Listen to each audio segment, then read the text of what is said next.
That wraps up all of the ESPN coverage. Again, the last ever boxing for Top Rank on ESPN. We're going to shift gears. We're going to keep it moving in the boxing world. Detroit, Michigan, on the zone. The ladies. Claressa Shields versus Lani Daniels. Now, Claressa Shields, she does what she always does. She wins easily. Now, it's hard enough fighting Claressa Shields, two-time gold medalist, right? A two-time undisputed, and now the current heavyweight champion.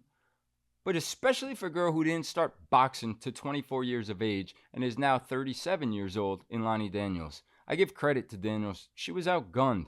The skills, the lack of experience that I just touched on, the lack of size, but she had heart. She was tough. She was coming forward. She was trying, but Claressa Shields was just too much. What'd you think of the fight and just moving forward?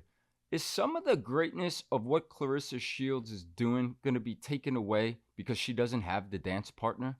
It doesn't seem like there's anybody there, especially at the heavyweight division, for her to dance with. Yeah, that's a good point.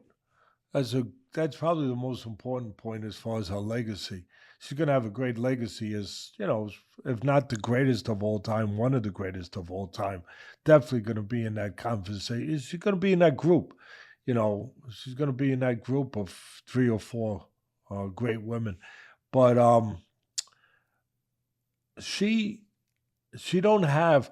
She's got the titles. That's pretty special. She's got the divisions. See, that's where she separates herself. She's won in so many different weight categories, so many different weight divisions, where she's got that. And she's got the 0, of course, at the end of her record. So she's got all of that. She's technically so solid. John David Jackson should get credit. He does a hell of a job. He was a world champion junior middleweight, real good defensive fighter. He's done a superlative job with her. She's responsible defensively. She puts combinations together. She's not a power puncher. I think we know that, but she can get you out of there by going to the body, by putting them together. She's so well-rounded. She can fight inside, outside. She could use her legs. Daniels does deserve credit. It started off a little rocky, a little scary. Daniels running around the ring, mocking her, like trying to get under her skin, mocking her, making her miss, getting under her skin a little bit. Where Shields started charging, Shields started getting a little pissed and started charging after, trying to freaking take that smile, that smirk off her face. But Daniels I think it was planned. It wasn't just she was doing it. She was doing it to try to upset Shields, get her off her game a little bit, mentally get into her a little bit. In the end of the day, it didn't matter because Shields not only settled down, but Daniels settled down. Daniels stopped using that tactic. She stopped using her legs. She stopped running around the ring and just being elusive and trying to be an antagonist. She started fighting with her. And although she got the worst of it, she had moments. She had her moments. She landed some good shots. She was able to have some moments. But it was a one-sided fight. Daniels did show a lot of spirit, a lot of heart. There's no doubt about that. And Shields showed a few bumps in the road early on. I think it was because of what Daniels was doing, running around. That's kind of unusual. You're not going to see an opponent that's going to kind of go about moving the way Daniels did. You don't see too many people do that. It was beyond awkward and beyond unorthodox.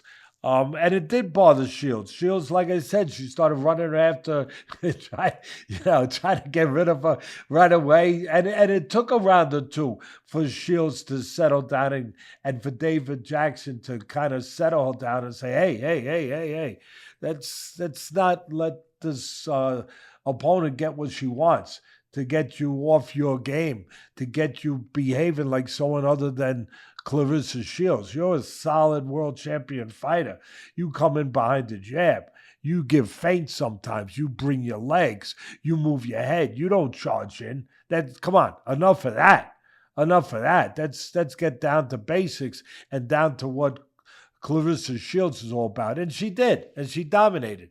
And there's nothing else for me to say about it. She's terrific. But to your point, I will put a bow on it with that.